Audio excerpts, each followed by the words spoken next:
Hey, I'm CardlinAudio, and if you want to hear spicier content, find me on Patreon by Googling my name. Thanks. Enjoy the audio. I don't know what's going on. She snapped at me when I asked if she was done with her tray, and she won't let me in to help her dress. It seems to have started this morning. She sent young Matthew with a message to the Huxley estate. He told me that he was told to wait for an answer and return immediately. What do you think was in the message? I don't know. But when Matthew brought back the reply after breakfast, the mistress shut the door and demanded everyone stay away. It's so unusual. She was anxious last night, and I think I heard her getting up and wandering around sometime very late. And I'll tell you something else.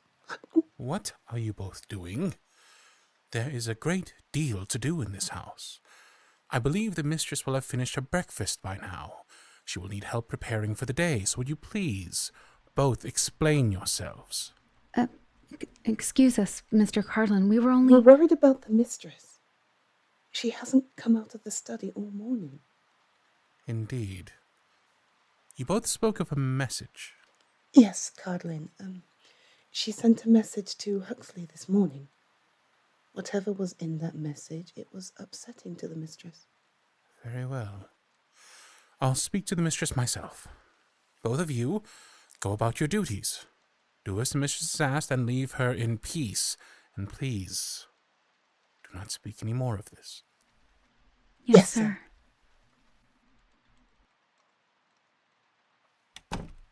Mistress, I have brought some more tea and something for you to eat. No, I can see you haven't touched the last cup. That's why I brought some peppermint tea. I thought perhaps you were not feeling well. You really shouldn't neglect your health. Yes, eating properly is important. Now that you have made your decision, you have to look after yourself, for the sake of the staff here as well as you. Yes, I know about the decision you've made. You sent a message to Huxley and you've isolated yourself. It isn't hard to figure out the reason. You agreed to sell the company to Huxley.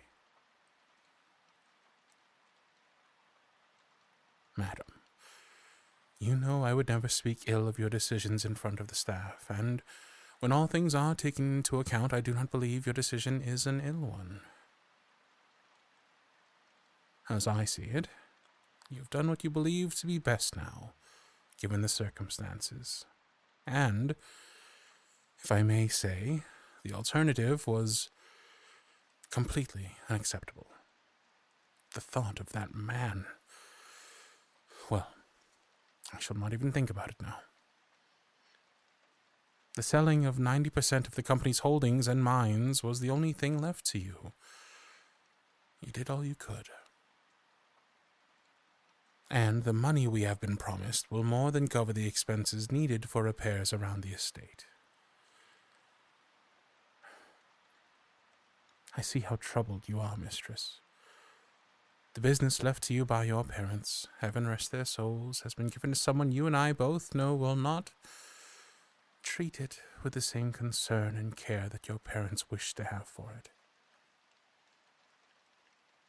But I believe that you still have a chance with what remains. Yes, that small mine may seem useless, but successful businesses have grown on less. Mistress, control yourself, please.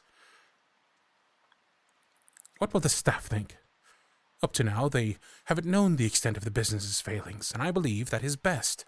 But if they hear your outburst, they will start gossiping, and I can only dissuade them for so long.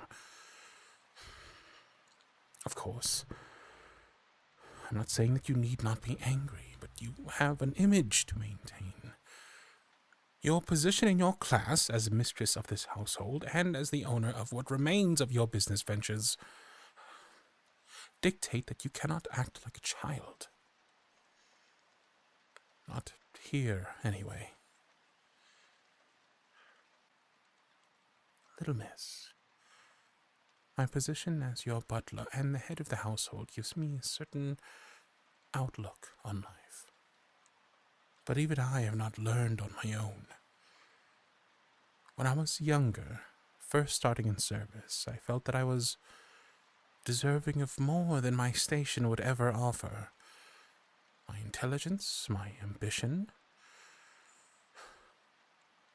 But your father was a good man, and helped me see that one's station in life did not have to mean limitations in what one can do. And I have enjoyed being such an influence in your life. My dear little miss, I do not believe that you need further tear down your pride. You've had enough of that. What you need now is encouragement, support, and a sense that you are not defeated. I would rather you feel that you can move forward with your business.